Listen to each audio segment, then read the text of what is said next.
नमस्कार, स्वदेश न्यूज की खास पेशकश में आप सभी का स्वागत है। मैं हूं आपके साथ भागीरथ साहू। चंद्रयान-3 मिशन को लेकर पूरी दुनिया टकटकी लगाए बैठी है। इस बीच भारतीय अंतरिक्ष अनुसंधान संस्थान ने एक नया वीडियो पोस्ट कर मिशन को लेकर उत्सुकता बढ़ा दी है। बताया गया है कि मिशन तय समय पर है। इसरो ने कहा कि सिस्टम की जांच भी नियमित की जा रही है। इसके साथ ही मिशन की निगरानी कर रहा परिसर भी जोश और ऊर्जा से भरा हुआ है।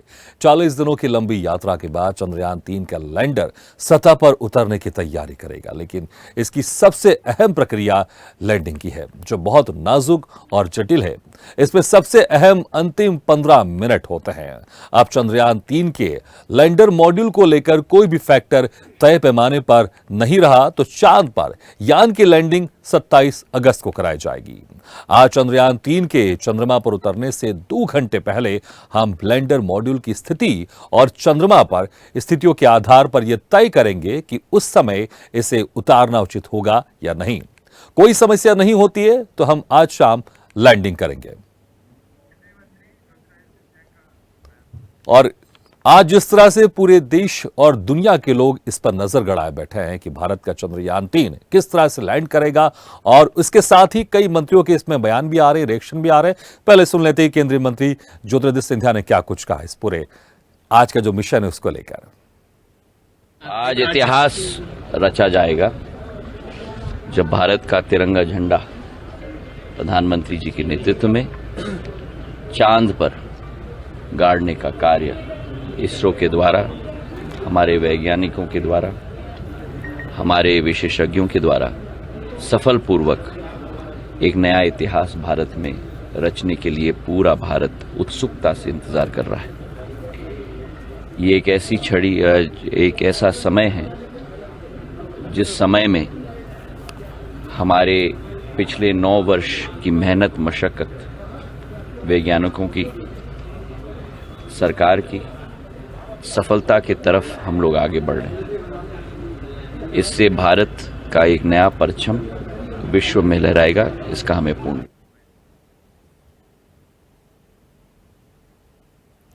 तो 14 जुलाई को चंद्रयान-3 का मिशन शुरू हुआ था और लाखों करोड़ किलोमीटर का सफर तय करके चंद्रमा के ऑर्बिट में पहुंचा, और कई दिनों तक उसके चक्कर लगाने के बाद आज वो दिन आ गया है जब चंद्रयान-3 चंद्रमा की सतह पर लैंड करेगा और भारत वो चौथा देश बनेगा, अमेरिका, रशिया और चीन के बाद, जो चंद्रमा पर अपना स्पेसक्राफ्ट को लैंड करवाएगा। और पहला वो देश होगा भारत जो चांद के साउथ पोल पर लैंड करेगा अपना चंद्रयान-3। और इसको लेकर वैज्ञानिकों ने सारी खासी तैयारी कर ली है, और इसी को लेकर क्या कुछ पिछले बार जो मिशन था 2019 में और इस बार 2023 में जो मिशन है, क्या कुछ इसमें बदलाव हुए हैं और क्या कुछ किस तरह से लैंडिंग की प्रक्रिया होगी, उन सारी बातों को हम चर्चा करेंगे। और जो मेहमान हमारे साथ जुड़ रहे हैं मैं उनका आप लोगों से तारुफ कराया। तो हमारे साथ जुड़ रहे हैं professor Siddharth Soni ji, senior scientist, आपका बहुत बहुत स्वागत है हमारे इस खास चर्चा में। और डीन एकेडमिक्स भाभा विश्वविद्यालय से डॉक्टर संदीप श्रीवास्तव जी। संदीप जी, आपका बहुत बहुत स्वागत है। और साथ ही रहेंगे हमारे साथ प्रोफेसर बीयू भोपाल से डॉक्टर पूनम सिन्हा जी। पूनम जी, आपका भी स्वागत है हमारे इस खास चर्चा पर। सबसे पहले सिद्धार्थ सोनी जी, 2019 में भी हमारा चंद्रयान-2 गया था और बहुत हद तक हम सफलता के करीब पहुंच चुके थे, लेकिन आखिरी का जो 15 मिनट्स ऑफ टेरर कहा जाता है, वहां पर कुछ ऐसी गड़बड़ी हो गई जिसके चलते सफल लैंडिंग नहीं हो पाई। अगर अभी की स्थिति की बात करें, जो भी हमारे पास वहां से आउटपुट आ रहा है, इनपुट आ रहा है, अगर इन सभी का आकलन करें तो ये जो मिशन है हमारा, पिछली बार के मुकाबले अभी तक हम कितने प्रतिशत सक्सेस के साथ आगे बढ़ते जा रहे हैं? देखिए, मेरे विचार में हम 99% सक्सेस हो गए हैं। हमारा जो मिशन, सैटेलाइट स्पेस मिशन जो भी होता है, स्टेज फेज बाय फेज चलता है। हमने लॉन्च किया, लॉन्च के बाद में हम ऊपर जाते रहे, और आज की स्थिति ये है कि हम मतलब कि 2 घंटे बाद या 3 घंटे बाद, जो भी समय है, हम चंद्रमा पे लैंड करने वाले हैं। और अभी तक की जो जानकारी है, इसमें कोई हमको समस्या नहीं आई है और न आने वाली है, जैसे मेरा अनुभव है। और जैसे मेरी चर्चा, मेरे जो इसरो के साइंटिस्ट हैं, मेरे पुराने मित्र भी हैं, वर्तमान में हैं, उनसे भी चर्चा हो रही है। तो कोई एक बोलते हैं ना, एक एकदम अनहोनी हो जाए तो बात अलग है, वो अनहोनी होगी नहीं। यदि हम, जैसा कि आज मॉर्निंग में हमारे इसरो के चेयरमैन साहब का जो स्टेटमेंट आया है कि हमारा चंद्रयान वहाँ पे चले या लैंड करे, किस स्थिति में लैंड करे, हम हमारा सक्सेस रहेगा और हमारा जो ऑब्जेक्टिव है, जो हमारे एम्स है, वो हम सक्सेसफुली अचीव कर लेंगे और हमें किसी तरह की दिक्कत नहीं होना है। वो यही है कि एनवायरमेंटल जो कि चंद्रमा की वेदर कंडीशन से शुद्ध भाषा में कहें तो जो वेदर कंडीशन में कोई ड्रास्टिक चेंज होगा नहीं। और हम, मेरे विचार में, मेरे जितना अनुभव है उससे आप निश्चिंत रहें कि हम 6:04 पे हमारा चंद्रयान वहाँ पे लैंड करने वाला है। बिल्कुल, और यही उम्मीद पूरे भारतवासियों के साथ दुनिया के लोग भी लगा रहे हैं कि भारत का चंद्रयान 3 चंद्रमा की सतह पर इस बार सक्सेसफुली लैंड करेगा। डॉक्टर संदीप श्रीवास्तव जी, पिछले बार डीबूस्टिंग को लेकर तमाम कुछ ऐसी समस्या आ रही थी और जो एक टर्न चाहिए था स्पेसक्राफ्ट को, चंद्रयान 2 को, उसमें थोड़ी समस्या आ रही थी। अगर इस बार बात करें, जो डीबूस्टिंग का जो एक प्रक्रिया थी, क्या वो प्रॉपर उसी दिशा में आगे जा रही है, उसी दिशा में हुई थी जहां पर हम सटीक उतर सकते हैं? और जो एक टर्निंग की बात की जा रही थी, जो 90 डिग्री एक टर्न होना चाहिए था, वो भी सक्सेसफुली हमारा हो गया है। तो क्या वो जो एक कठिन परिस्थिति से हम गुजर चुके हैं और इस बार लैंडिंग पूरी सफलता के साथ होगी?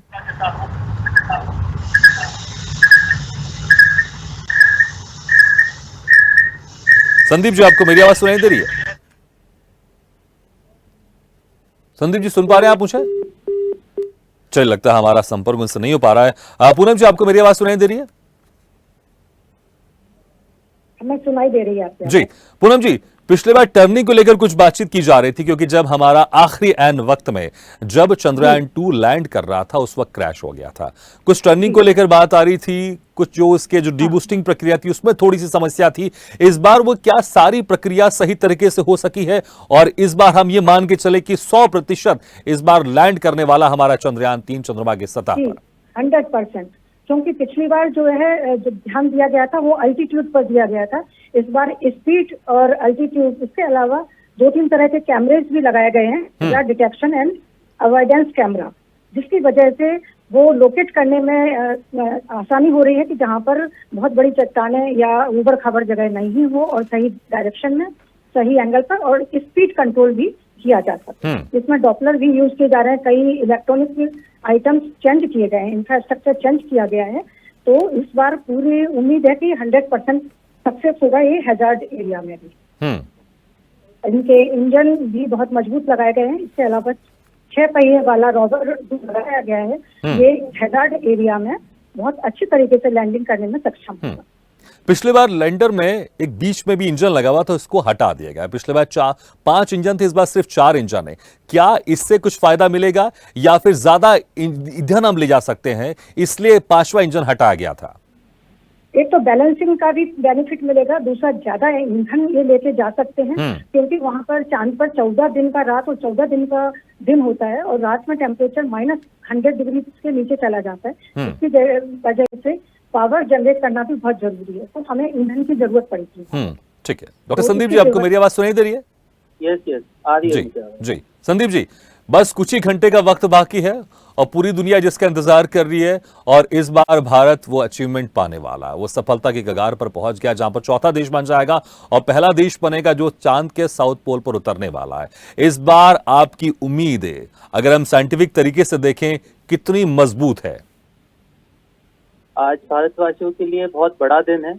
हमारा चंद्रयान आज उतरने वाला है चंद्रमा की धरती पे, और कुछ साइंटिफिकली मुझे लगता है जो हमने अपग्रेड किया है चंद्रयान 3 के स्ट्रक्चर को, अगर हम कंपेयर करें चंद्रयान 2 के साथ, वो सब मदद करेगा हमारी यहाँ पे स्मूथ लैंडिंग के लिए। फिर भी आखिरी 15 मिनट तो बहुत इंपॉर्टेंट होते हैं, जैसे कि कहा भी गया है कि वो टेरर के 15 मिनट होते हैं। 15 minutes of terror.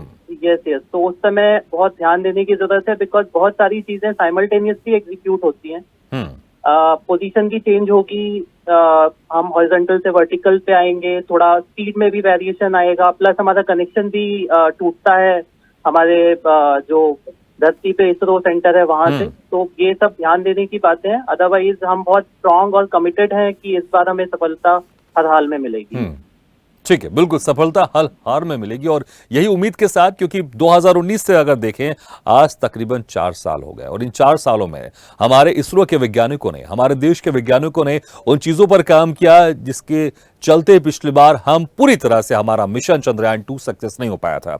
Siddharth Soni ji, 2 घंटे पहले के आसपास जो लैंडर है वो उन परिस्थितियों को जांचेगा, परखेगा। अगर उसको लगेगा उचित समय है, अनुकूल स्थिति है, उसके बाद चंद्रयान-3 हमारा लैंड करेगा। क्या 2 घंटे पहले या फिर उसके पहले भी ये तय किया जा सकता है, या फिर अभी जिस तरह के इनपुट मिल रहे हैं वहां से हमें चंद्रयान-3 से, उससे लगता है कि इस बार लैंडिंग बिल्कुल होगी, क्योंकि ऐसा अंदाजा लगाया जा रहा है अगर कुछ अनुकूल स्थिति नहीं होती है, प्रतिकूल स्थितियां पाई जाती हैं, तो फिर 27 अगस्त को लैंड करेगा चंद्रयान-3। सिद्धार्थ जी, आप सुन पा रहे हैं मुझे? सिद्धार्थ जी, सुन पा रहे हैं आप मुझे? चलिए, लगता है हमारी आवाज नहीं पहुंच पा रही। पूनम जी, 2 घंटे पहले जो लैंडर है वो उन स्थितियों को देखेगा, जांचेगा, परखेगा। अगर स्थिति सही होगी, अनुकूल होगी, तो उसके बाद फिर लैंड करेगा।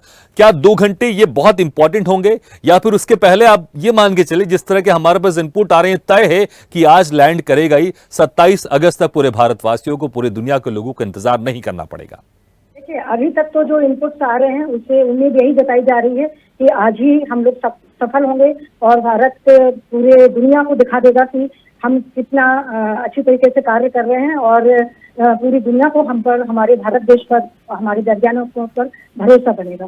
अगर समय पर कुछ गलत या कुछ ऐसी न्यूज मिलती है, ऐसी कोई इन्फॉर्मेशन मिलती है, तो ये एक ठीक रहेगा कि अगर इसको पोस्टपोन किया जाए। पर अभी तक ऐसी कोई जानकारी नहीं मिली है कि हमें पोस्टपोन करना पड़े। अभी तक हम लोग सफलतापूर्वक निरीक्षण कर रहे हैं। ठीक है सिद्धार्थ जी, आप सुन पा रहे हैं मुझे? हाँ, मोबाइल पे आवाज आ रही है। जी जी सिद्धार्थ जी, तो आवाज नहीं आती। जी सिद्धार्थ जी, सुन पा रहे हैं आप मुझे? हाँ, अभी तो सुन रहा हूँ मोबाइल पे। मोबाइल ऑन है। जी सिद्धार्थ जी, मोबाइल बंद करूँ क्या? नहीं, ठीक है, आपकी आवाज साफ आ रही है, हम चर्चा को आगे बढ़ाते हैं। सिद्धार्थ जी, बिल्कुल, 2 घंटे पहले जिस तरह से जो लैंडर है वो वहां की स्थितियों को जांचेगा, परखेगा, उसके बाद फिर लैंड करेगा। किस तरह की वो स्थितियां होंगी और क्या वो अनुकूल स्थितियां होंगे जिसके चलते उसको लगेगा, लैंडर को, कि हाँ अब लैंड करना चाहिए, हमारे इसरो को, साइंटिस्ट को लगेगा कि अब हमारे चंद्रयान-3 को लैंड करवाना चाहिए। किस तरह की वो स्थितियां हैं जो अनुकूल होनी चाहिए? देखिए, कुछ ऐसी समस्याएं तो आती हैं जब हम डिसीजन लेते हैं लैंड करने के पहले, वो जो कि इसरो के साइंटिस्ट करेंगे। एक तो ये है कि एक पर्टिकुलर मोमेंट पे वो किस एंगल पर है हमारा चंद्रयान, और जब हम चंद्रमा की सतह पर टच कर रहे हैं तो उसका बैलेंसिंग क्या है, बैलेंस देख लेंगे, सब चेक करेंगे। और जब बैलेंस होके, जब वो 4 बोलते हैं ना, 4 पाए होते हैं, 4 लेग्स होते हैं, और जब 4 लेग्स पे जाकर लैंड करेगा, उसके बाद में भी हम सांस लेंगे। मतलब कि चंद्रयान को सेटल होने में टाइम लगेगा। ऐसा नहीं कि चंद्रमा की सतह पे आपने लैंड किया और आपका काम शुरू हो गया, ये नहीं, ऐसा नहीं होता है। चंद्रमा की सतह पे लैंड करने के बाद में भी काफी कुछ समय लगेगा उसको संभलने में, समझने में। और जब वो चीज संभल जाएगी, वो कुछ समय घंटों का भी हो सकता है। जो 6:24 का समय दिया गया है, वो समय ये है कि चंद्रमा पे हमारा लैंडिंग पोजीशन हो जाएगी, और उसके बाद में उसका मूवमेंट शुरू करेंगे कि हमारा सिलेंडर निकले और उसका एंगल पे निकलना शुरू करे और चलना शुरू करे। तो ये सब बारीकियां रहती हैं जो कि इसरो हेडक्वार्टर्स में, जो हेडक्वार्टर्स कहें या जो साइंटिस्ट बैठे हुए हैं जो कंट्रोल कर रहे हैं, वो मुआयना करेंगे, और मुआयना करने के बाद में हमें यहाँ से हम देख पाएंगे। और जो स्थिति वो निर्मित हो रही है उस पर हम इस समय हम लोग कमेंट नहीं कर सकता, मैं तो नहीं कर सकता, क्योंकि वो स्थिति वो लोग ही जानकार हैं कि किस समय किस तरह करना। पर हाँ, ये जो जानकारी अभी तक हमको मिल रही है, जो मेरे कलीग्स ने भी कहा है, सुबह भी मेरा एक डिस्कशन हुआ है, उसमें ये कि all things are favourable, everything is favorable, more than 100% things are favorable, and we should expect that by the time of 6/24 we will be, our Chandrayaan will be touching the moon surface. बिल्कुल बिल्कुल, और जी बिल्कुल, हर कोई यही उम्मीद कर रहा है। उसके बाद में क्या होगा वो हमको उस समय मालूम पड़ेगा। पर हाँ, आज इस समय आप मुझसे किसी से भी चर्चा करेंगे, वो यही बोलेंगे कि यस, वेट फॉर 6:04 जो समय है उसका इंतजार करिए, and everything very smoothly, and we deserve, अभी हम बोलते हैं ना, हैट्स ऑफ। तो हमको हमारी जो कैप होती है उसको उठाने की तैयारी कर लेना चाहिए कि हमको तैयारी, हमारी कैप ऊपर उठ जाए और हम लोग सक्सेस होंगे। So now we should look at our cap, not at the bottom. बस एंजॉय करिए, बस सक्सेसफुल होना है बस। बिल्कुल। और यदि आपके पास आए तो मिठाई भेजने की तैयारी कर दीजिए इंदौर में, ताकि जी। हम मिठाई भी खा लें इसके साथ बिल्कुल, हेड्स ऑफ की जो बात की आपने, मुझे लगता है कि पूरे भारतवासी के साथ पूरी दुनिया के लोग इसी इंतजार में हैं कि कब चंद्रयान-3 चंद्रमा की सतह पर लैंड करे और वो खुद अपनी खुशी का इजहार करेंगे। हर जगह हम देख रहे हैं लोगों ने इसका एक तरीका बनाया हुआ है और उन्होंने डिफरेंट प्लान किए हुए हैं कि जैसे चंद्रयान-3 हमारा चंद्रमा पर लैंड करेगा, वो अपने अलग अंदाज में इस खुशियों को मनाएंगे। संदीप जी, 15 मिनट, ये 15 मिनट्स ऑफ टेरर है। जब 15 मिनट लैंडर लैंडिंग करने का प्रोसेस शुरू करेगा, उस वक्त इसरो से उसका संपर्क टूट जाएगा। आखिर ऐसा क्यों होता है, संपर्क क्यों टूट जाता है और सारा सिर्फ लैंडर के हाथों में रहता है, वो अपने हिसाब से गुणा भाग करके वो चीजों को उतारता है। तो कब तक के इसरो के हाथ में रहेगा, क्या कहां लैंड कराना है, ये इसरो तय करेगा या फिर लैंडर खुद ही अपने हिसाब से उन चीजों को डिटेक्ट करेगा और वो जहां पर लैंड करेगा वो लैंडर के हाथ में ही रहेगा, उसमें इसरो का कोई हस्तक्षेप नहीं होगा। तो कितना प्रतिशत अगर बात करें कहां प्रोसेस तक, जहां तक इसरो के हाथ में कंट्रोल रहेगा, उसके बाद जो 15 मिनट है वहां पर क्या इसरो का संपर्क पूरी तरह से टूट जाएगा? जी जी बिल्कुल, इसरो का संपर्क पूरी तरीके से टूट जाता है और लैंडर खुद डिसीजन लेता है कि उसको लैंड करना है या किस तरीके से लैंड करना है। इसके लिए वो ऑलरेडी प्रोग्राम्ड है और इसी तरीके से उसको डिजाइन किया गया है लैंडिंग के लिए। आपको पता होगा, पहले भी हमारे पास न्यूज आ चुकी है कि जो लैंडर के पोजीशन डिटेक्शन कैमरा है उससे हमें स्नैप मिल चुका है।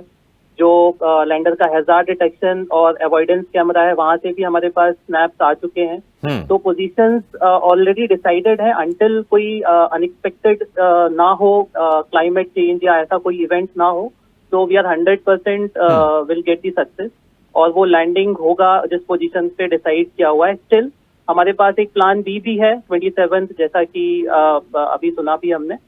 तो अगर कुछ ऐसा अनएक्सपेक्टेड होता है तो हमारे पास प्लान बी है उसको एग्जीक्यूट करने के लिए, but of course we will have the success. 100% आज लैंडिंग होगा। अच्छा, इसकी क्या वजह रहती है कि जो संपर्क इसरो का वो टूट जाएगा? क्या हम सिर्फ देख पाएंगे या फिर कंट्रोल नहीं कर पाएंगे? मतलब दोनों में मैं अंतर जानना चाहूंगा। क्या सिर्फ हम सिर्फ देख पाएंगे उसको लैंड करते हुए या फिर कंट्रोल नहीं रहेगा, या फिर हम देख भी नहीं पाएंगे कि वो किस तरह से लैंड कर रहा है? कंट्रोल नहीं रहेगा, कंट्रोलिंग उसको खुद की कंट्रोलिंग पे चलेगा। वो उसको सेल्फ डिसाइड करना है कि उसको किस तरीके से डिसीजन लेना है आखिरी के 15 मिनट।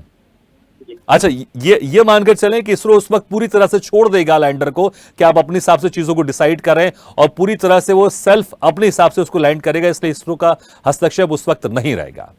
बिल्कुल ठीक है, इसी तरीके से डिजाइन है। ठीक है पूनम जी, उसके बाद क्योंकि हर कोई एक इंतजार कर रहा है कि जैसे चंद्रयान-3 चंद्रमा की सतह पर लैंड करे और उसके बाद बहुत सारी चीजें हैं। ये तो हम बात कर रहे हैं कि आखिर किस तरह से उसकी लैंडिंग होगी, उसकी प्रोसेस क्या होगी और क्या कुछ उसमें समस्याएं आ सकती हैं। लेकिन जैसे कि हम सिद्धार्थ जी कह रहे थे कि लैंड होने के बाद भी उसको समय लगेगा अपने आप को स्टेबल करने के लिए, तो क्या लगता है कितना समय लगेगा? और जो हम इंतजार करेंगे वो तस्वीर कि जब प्रज्ञान रोवर बाहर निकलेगा, लैंडर की फोटो खींचेगा, उसके पहले इसरो का लोगो और हमारा राष्ट्र चिन्ह अशोक स्तंभ की छाप छोड़ेगा चांद पर, इसमें कितना समय लग सकता है? और जब लैंड होने के बाद वहां पर स्थिति क्या होगी, क्योंकि धूल की बात भी की जा रही है, जब वो चीजें पूरी तरह से कम हो जाएंगी उसके बाद फिर प्रज्ञान रोवर बाहर निकलेगा? ये करीब 15 से 20 मिनट लगेगा। और जब विक्रम लैंडर से प्रज्ञान लैंडर के थ्रू 6 पहिए वाला जो rover heavy lift launch vehicle है वो बाहर लैंड करेगा और उसका एल्गोरिथम जिस तरीके से डेवलप किया गया है उसमें it will take horizontal to vertical movement और सही पोजीशन पर वो वहाँ की जमीन पर जब पोजीशन बना लेगा उसके बाद इनका वो वहाँ पर उसमें जो कैमरे लगे हुए हैं उनसे इमेजेस लेगा और इमेजेस फिर इसरो को मिल जाएगी। ठीक है, बिल्कुल। ये करीब 15 से 17 जो मूवमेंट में टाइम लगेगा उस थोड़ी देर के लिए हम लोगों का कनेक्शन हटेगा, because it will depend on completely on algorithm जो कि तैयार किया गया है। ठीक है, बिल्कुल। और मुझे लगता है कि सब इसके इंतजार में रहेंगे कि कब इंतजार में है, हम लोग बहुत ही इंतजार में हैं कि हम लोग इसको वॉच आउट करें और सफलता चूमे हमारा देश और हम लोग चांद पर अपना झंडा लहराएं, हमारा अशोक स्तंभ और इसरो के वैज्ञानिकों के नाम अंकित जी। बिल्कुल, इसमें कोई शक नहीं है। और ये जो उम्मीद है, मुझे लगता है कि ये उम्मीद सारे भारतवासियों की, पूरी दुनिया के लोगों की ये उम्मीद जरूर पूरी होगी और जिस तरह से जिस मिशन के साथ हम आगे बढ़ रहे हैं ये मिशन पूरा सक्सेसफुल आगे होगा। सिद्धार्थ सोनी जी, साउथ पोल बड़ा डिफरेंट क्रिटिकल एरिया है जहां पर लैंड कराना बड़ा मुश्किल है। अभी रशिया का लूना 25 क्रैश हो गया है और इसके तकरीबन कई साल पहले, अगर बात करें तकरीबन 40 साल पहले, रशिया वहां पर लैंड करवा भी चुका है स्पेसक्राफ्ट का अपना, और वहां से मिट्टी लेकर वापस आ भी चुका है वो मून से। हालांकि साउथ पोल में उसने नहीं भेजा था। साउथ पोल इतना मुश्किल क्यों है नॉर्थ पोल के मुकाबले? देखिए, एक तो क्या है, वहां पे 15 दिन रात रहती है और 15 दिन सुबह रहती है। तो जो कार्य होते हैं वो सुबह दिन के टाइम में हो सकते हैं। पहली बात तो ये है, साउथ पोल के ऊपर ये है। साउथ पोल के हम उसको कहें टोपोग्राफी कहें, जियोमॉर्फोलॉजी कहें, जियोलॉजी कहें, या उसके बारे में उसको सिस्मिक के बारे में कहें, उसके अलावा बहुत सारे ऐसे पैरामीटर्स हैं जो कि अनटच्ड हैं, जिसके बारे में हमको जानकारी नहीं है। जो मुझे जानकारी है, वहाँ पे भूकंप भी आते हैं, वहाँ पे सॉइल भी है, और अभी ये जानकारी ये भी मिली है, वहाँ पे एक पॉट होल्स इतने बड़े बड़े बोलते हैं ना, dome, not dome, some geomorphological structures have been found, और जो कि बहुत बड़े समुद्र, बहुत बड़े पॉन्ड्स के बराबर के हैं। तो एक ये स्टेज होती है। दूसरी क्या है, when last 15 minutes our Chandrayaan will be working like a robot, where there will not be a control of scientist from the earth. पर वो इतना, अच्छा, इसमें थोड़ा सा और मैं इसको क्लियर करना चाहूंगा। जब प्रज्ञान रोवर बाहर निकल जाएगा, वो अपने हिसाब से चीजें कंट्रोल करेगा या फिर इसरो का कोई इसमें हस्तक्षेप रह सकता है? इसरो किसी तरह से कंट्रोल कर सकता है? नहीं, इनकी जो अल्टरनेट में बताया था कि इनके एल्गोरिदम्स हैं, वो एल्गोरिदम्स उसको कंट्रोल करेंगे। And algorithms are such pin point, such have been designed that they will be controlling the movement of this you may call entire Chandrayaan like a every minute, every second. तो उसमें कोई human participation की जरूरत ही नहीं है, और क्योंकि human activity या ह्यूमन कंट्रोल निकल के it will just behave like a robot. And once so designed है उसके एल्गोरिदम्स कि it will follow our instructions, ऐसा है। So we should not worry. And just जैसा भी कहा कि उतरने के बाद में 15-20 मिनट के बाद में वो एक्टिविटी शुरू होगी। So let us put our finger cross and wait and watch situation for us also and for every country man also.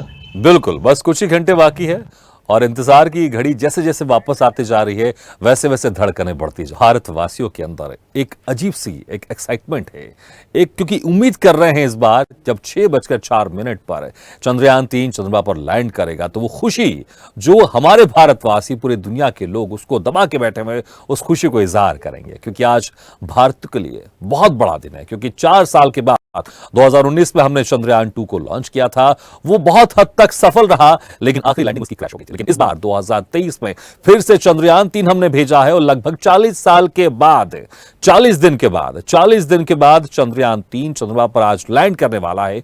6:04 पर ये लैंड करेगा, और इसको लेकर हम लगातार चर्चा कर रहे हैं, और इसी चर्चा को हम आगे बढ़ाते हैं। हमारे साथ लगातार जुड़े हुए हैं सिद्धार्थ जी, आपसे बात हो रही थी, सिद्धार्थ जी जुड़े हुए हैं, संदीप जी जुड़े हुए हैं, और योगेश गुप्ता जी भी हमारे साथ जुड़े हुए हैं, और डॉक्टर पूनम सिन्हा जी भी हमारे साथ जुड़ी हुई है। सबसे पहले फिर से चर्चा को आगे बढ़ाएंगे। संदीप जी, अगर हम बात करें, कुछ दिन पहले इसरो के जो चेयरमैन एस सोमनाथ जी ने कहा था कि अगर सब कुछ फेल हो जाता है, सारे सेंसर फेल अगर हो जाते हैं, तब भी हमारा ये विक्रम लैंडर अच्छे से काम करेगा और सफलता के साथ लैंडिंग करेगा। जी जी जी,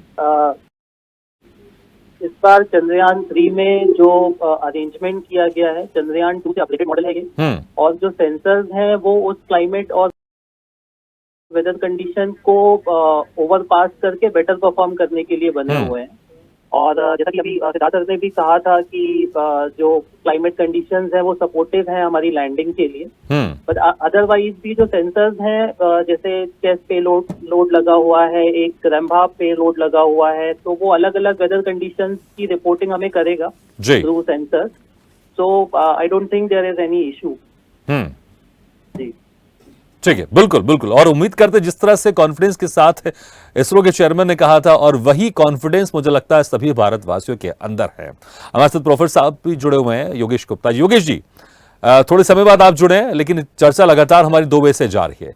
अब कुछ ही घंटों के बाद चंद्रयान 3 चंद्रमा की सतह पर लैंड करेगा और इस बार मुझे लगता है किसी भी भारतवासियों को, देश के किसी भी लोग को इसमें कोई भी कंफ्यूजन नहीं होगा, क्योंकि इस बार जो हमने टेक्नोलॉजी इस्तेमाल की है उस टेक्नोलॉजी के साथ हम जरूर लैंड करेंगे। लेकिन अगर हम बात करें 15 मिनट ऑफ टेरर, वो 15 मिनट ऑफ टेरर कैसे रहेंगे और इस बार चंद्रयान 3 में जो बदलाव किए गए वो इससे कैसे निपटेगा ताकि पूरी सही तरीके से लैंडर चंद्रमा पर लैंड कर सके।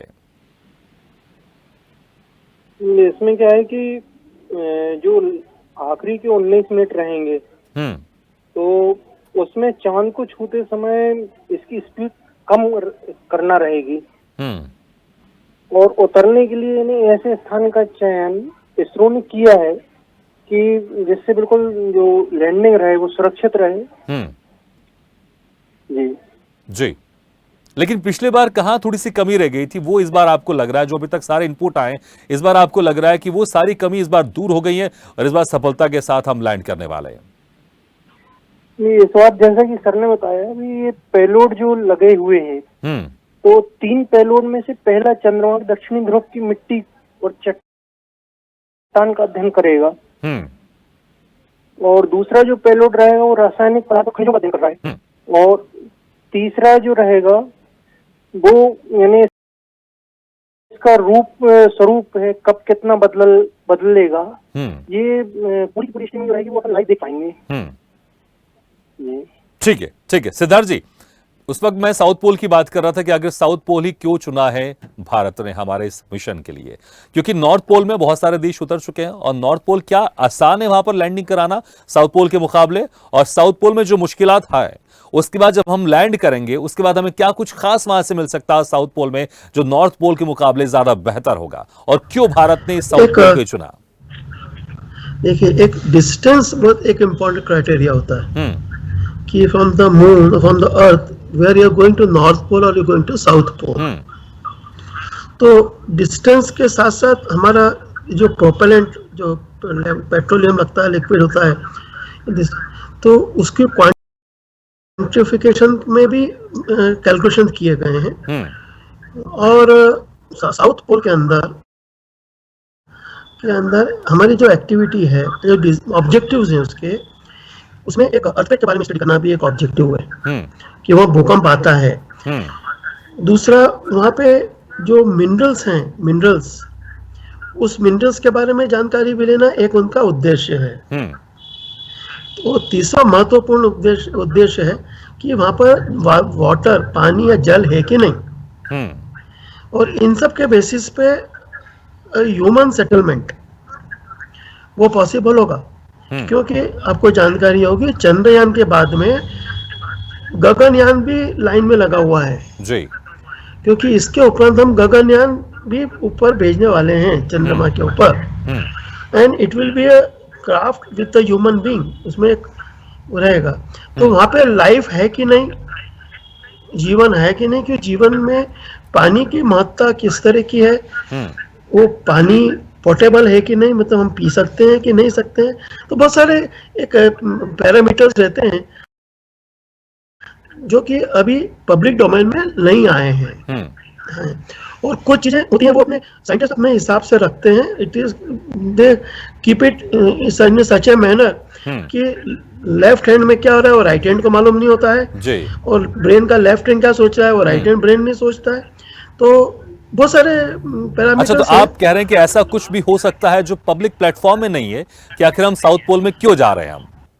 नहीं, साउथ पोल में आपको बताया ना, साउथ पोल इसलिए जा रहे हैं कि हमें पानी की जानकारी, और उसके बाद में पानी के बाद में वहाँ पे भूकंप है, अर्थक्वेक आते हैं कि नहीं आते हैं, ये तो वो बातें जो पब्लिक प्लेटफॉर्म है। लेकिन जैसा आपने जिक्र किया टोपोग्राफी जी, लेकिन जैसा आपने जिक्र किया जी, लेकिन जैसा आपने जिक्र किया कि लेफ्ट हैंड क्या कर रहा है, राइट हैंड को नहीं पता होता है, तो क्या इसमें कुछ ऐसी भी चीजें हैं जो साइंटिस्ट हैं या फिर गवर्नमेंट उनको पता होगा कि हम और किस उद्देश्य के साथ वहां पर जा रहे हैं? आप मेरे से चर्चा कर रहे हैं? जी सिद्धार्थ जी, आपसे पूछ रहा हूँ।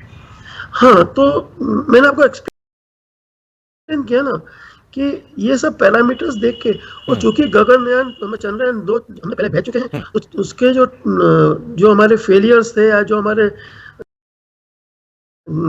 फेलियर्स कहें जो हमने सीख लिए उस गगन या चंद्रयान 2 से, उसको हमने चंद्रयान 3 इम्प्लीमेंट किया।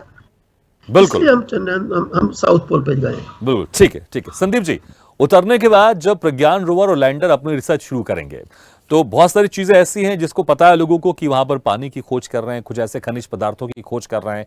किस तरह के खनिज पदार्थ वहां पर मिल सकते हैं, जो खनिज पदार्थ अगर हम वहां से लेकर आ सकते हैं, या कभी हम कुछ 15, 20, 25, 30, 50 सालों की बात करें कि जब टेक्नोलॉजी और बढ़ जाएगी कि जब एक दिन में ही हम चांद से वापस आ सकते हैं और आसानी से हम धरती से चांद में जा सकते हैं, जैसे कि हम एक देश से दूसरे देश में जाते हैं, तो उस समय अगर जब इतना आसान हो जाएगा तो किस तरह के खनिज पदार्थ चांद में मिल सकते हैं जिसका फायदा मानव जाति के विकास में और बेहतर तरीके से हो सकता है? जी, तो यहाँ पे क्या है, बेसिकली हमारा जो सॉइल का कंपोजिशन है उसको, उसका कलेक्शन और उसकी एनालिसिस करना टारगेट है। अफकोर्स एटमॉस्फेरिक कंडीशन भी हमारे नॉलेज में आनी चाहिए, उसकी एनालिसिस भी हमें चाहिए। और सॉइल में जो सब्सटेंस मिले हैं उसमें आइस के भी पार्टिकल्स हैं, वाटर, ऐसा भी बोला जा रहा है कि वाटर का कहीं पे इकट्ठा होने का भी सबूत है। तो सॉइल में क्या क्या मिनरल्स हैं वो उसकी एनालिसिस होगी। और मैं आपको बताऊं, इसके लिए एक लिप्स लगा हुआ है इसमें, LIBS, which is laser induced breakdown spectroscope, जो अपनी रिपोर्ट देगा विक्रम को। विक्रम के थ्रू उसकी एनालिसिस होगी through alpha particle X ray spectrometer. तो इसके थ्रू हमारे पास, हमारा जो बेस स्टेशन है इसरो पे, वहां पे इसकी रिपोर्ट आएगी हमारे पास कि वहां पे क्या एक्चुअली अवेलेबल है। और जो एटमॉस्फेरिक कंडीशन है, जैसा कि सर ने कहा, अर्थक्वेक के चांसेस और बाकी चीजें, उसकी एनालिसिस भी हमें मिलेगी। तो ये सारी इन्फॉर्मेशन समय के साथ फ्यूचर में हमें काम आएगी, जिसकी एनालिसिस करके हम आगे, जैसा आपने कहा कि जीवन के होने की संभावना को भी तलाशा जा सकता है।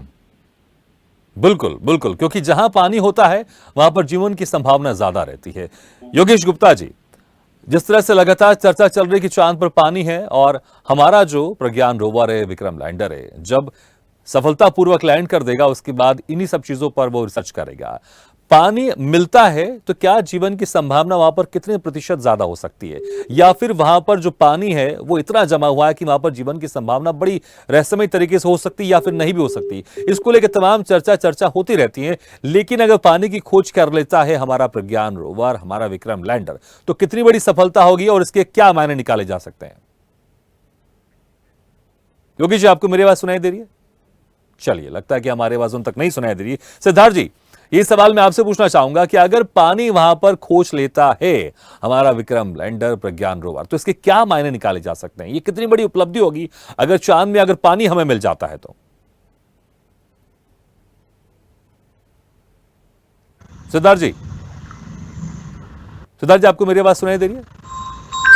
चलिए, लगता है कि हमारा संपर्क में उनसे नहीं। संदीप जी, यही सवाल मैं आपसे पूछना चाहूंगा, अगर पानी मिल जाता है चांद में तो इसके क्या मायने निकाले जा सकते हैं? कि क्या चांद में भी कोई ऐसा जीव जंतु वहां पर रहते होंगे जो यहां से आसानी से, जो हमारे जितने भी हम देश दुनिया के साइंटिस्टों की बात करें, वो उनको नहीं देख पाते होंगे दूरबीन में या दूसरे जरिए?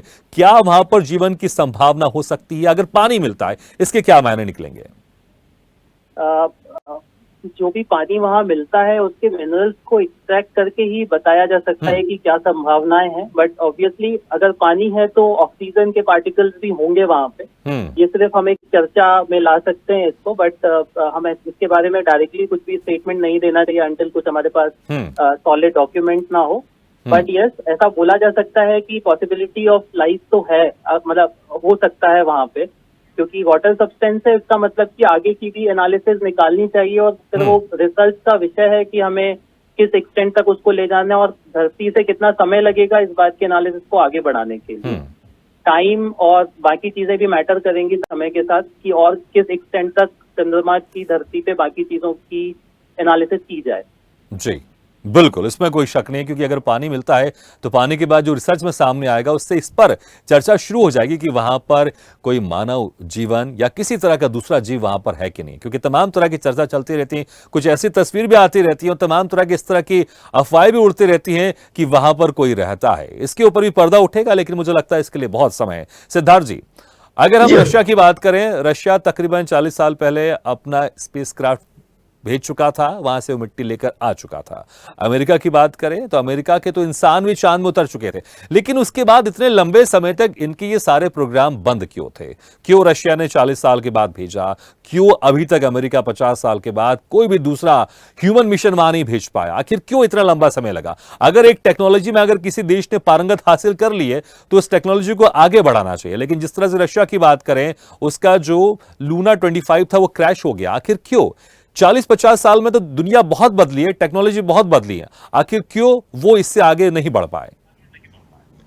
ये ऐसा प्रश्न है कि उसका उत्तर देना, सटीक देना मेरे लिए पॉसिबल नहीं होगा कि उन्होंने क्यों नहीं भेजा, फेलियर्स क्यों हुआ। आपको एक ये मैं जानकारी बता दूं कि कई ऐसे जैसे चाइना है, चाइना के जो प्रोजेक्ट चलते हैं, मिशन चलते हैं, वो पब्लिक डोमेन आसानी से नहीं आते हैं। 1969 में जब मैं 15 साल का था, तब पहले अमेरिका ने चंद्रमा पे आदमी लैंड कराया था। मदालशुस बात देखें तो तब तो मैं बहुत ही स्कूल में पढ़ता था जी। अभी क्या है कि हमारे यहाँ पे इतना रेस्ट्रिक्शन नहीं है, हमारे चीजें बहुत जल्दी पब्लिक डोमेन में आ जाती है पहली बात तो। और फेलियर्स तो हमारे भी बहुत हुए सैटेलाइट्स, ऐसा नहीं है कि हमारे सैटेलाइट्स के फेलियर नहीं हुए। फेलियर्स तो कुछ कारणों से हो जाते हैं। It is very easy for comment, fail हो गया, अरे फेल क्यों हुआ भाई? फेल करता है तो आदमी मेहनत उसमें भी करता है। तो यदि रशिया ने क्यों नहीं भेजा, इसका उत्तर मेरे पास तो नहीं है।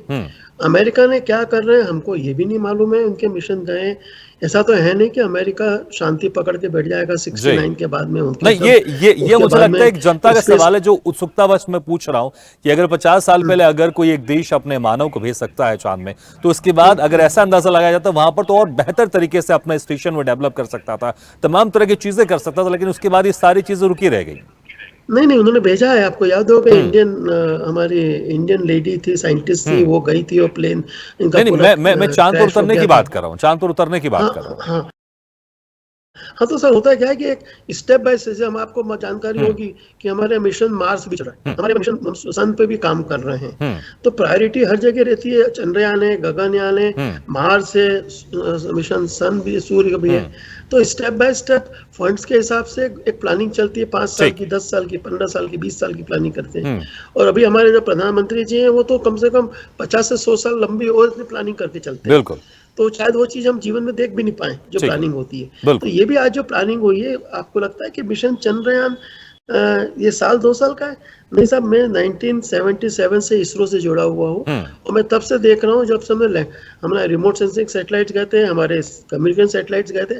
तो ये स्पेस प्रोग्राम जो होता है ये कम से कम 100 साल काम सब चलता रहता है। तो आप निश्चिंत रहिए कि गगनयान भी जाएगा, फिर चंद्रयान के 3 के बाद चंद्रयान 4 भी जाएगा।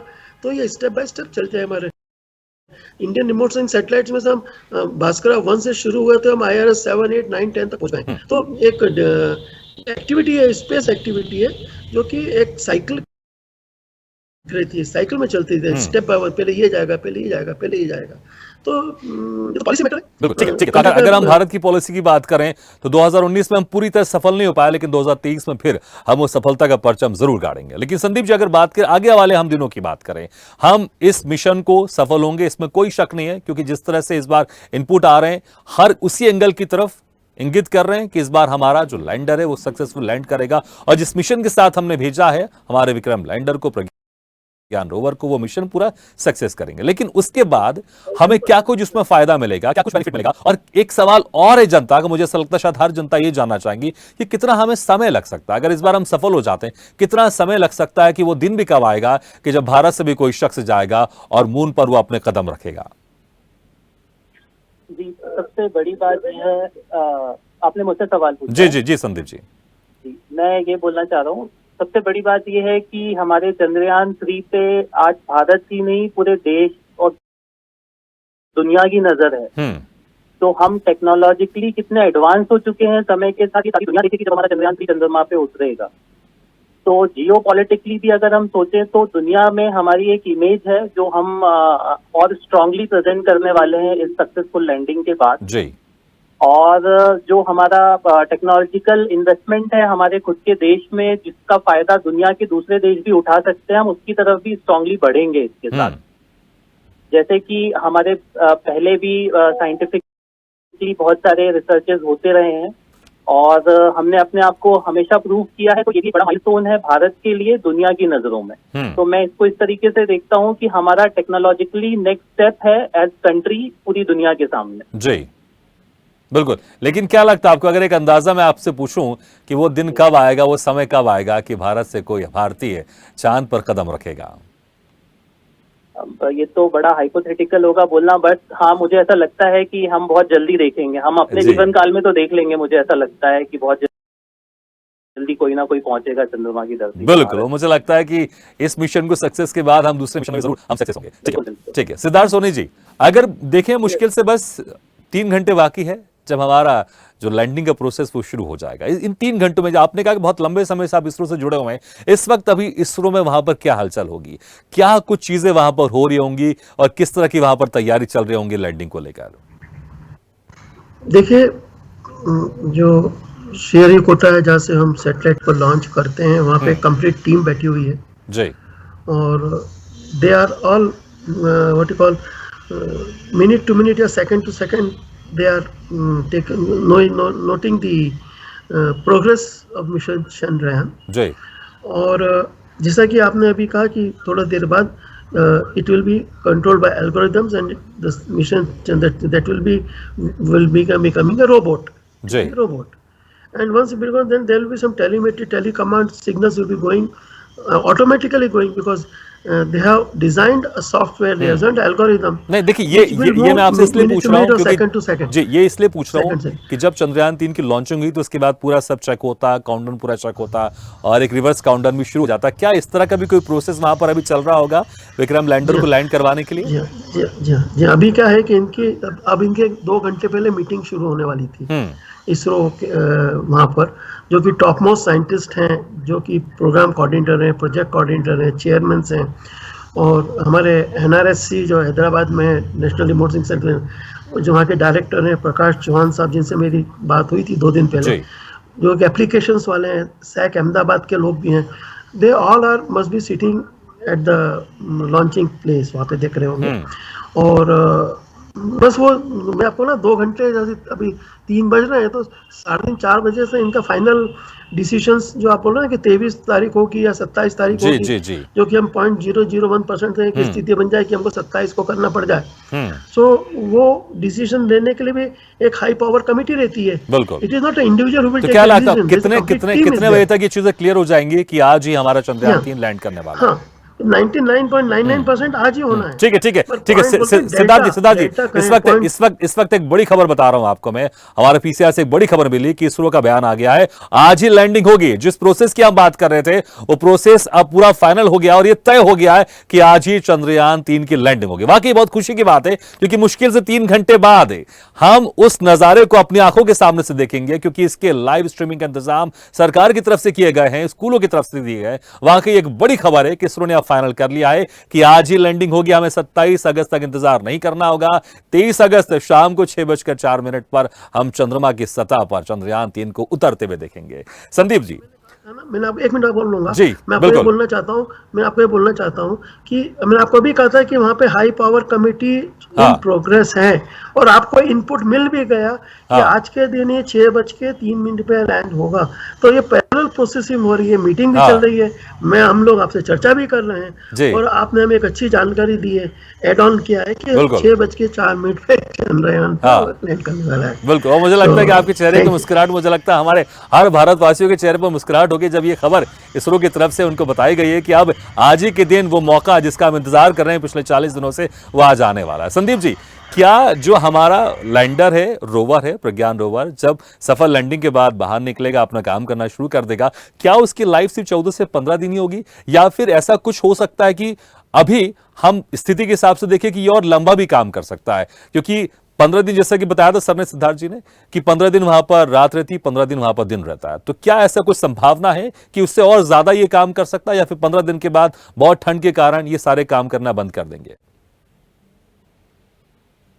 ये बोलना चाह रहा था, रोवर जो है प्रज्ञान, वो वेल इक्विप्ड है, 50 वॉट करीब उसको चाहिए वहां पे वर्क करने के लिए। जी, 26 kg का अराउंड उसका वेट है, और सफिशिएंट सोलर पैनल्स हैं और फ्यूल का अरेंजमेंट है, जिससे एनर्जी अवेलेबल रहेगी वर्क करने के लिए। जो भी सिग्निफिकेंट टाइम दिया गया है वो सफिशिएंट होगा, उसी के हिसाब से प्लान किया गया है। तो कलेक्शन ऑफ सैंपल्स और जो भी मैसेजेस और स्नैप्स प्रोवाइड कराने हैं बेस स्टेशन पे एज वेल एज विक्रम पे, वो अवेलेबल हो जाएगा।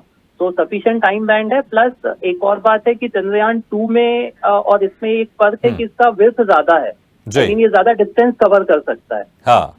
तो इसके पास रेंज ज्यादा है उस लैंड पे मूव करने के लिए। हाँ। तो कंपैरेटिवली उस समय में और भी डिस्टेंस पे जाके भी अगर कुछ डिफरेंट केमिकल्स या एनवायरमेंटल कंडीशन मिलती है तो वो मैसेजेस और वो वाली चीजें भी हमारे पास अवेलेबल हो। चलिए, तो मुझे लगता है कि लैंडिंग के बाद ये सारी प्रक्रिया शुरू हो जाएंगी। बहुत बहुत शुक्रिया आप दोनों मेहमानों का हमारे साथ चर्चा में शामिल होने के लिए। और हमारे साथ पूनम जी भी जुड़ी थी, आपके बहुत बहुत शुक्रिया। योगेश जी भी जुड़े थे, आपका भी शुक्रिया बहुत बहुत हमारी इस खास चर्चा में शामिल होने के लिए। कि चांद पर चंद्रयान, मिशन चंद्रयान, झूम उठा हिंदुस्तान। और ये बड़ी खबर एक बार फिर से आपको दे देते हैं कि इसरो ने बयान जारी करके कहा है कि आज ही के दिन चंद्रयान 3 की लैंडिंग होगी। क्योंकि जो एक कंफ्यूजन था कि आज 23 अगस्त को लैंडिंग होगी या 27 अगस्त को, यह कंफ्यूजन दूर हो गया है। अब मुश्किल से 3 घंटे बाद वो पल आ जाएगा भारतवासियों के हिस्से में जब सभी भारतवासी खुशी मनाएंगे और चंद्रयान 3 चंद्रमा पर लैंड करेगा और प्रज्ञान रोवर विक्रम लैंडर से बाहर निकलकर हमारा राष्ट्रीय चिन्ह अशोक स्तंभ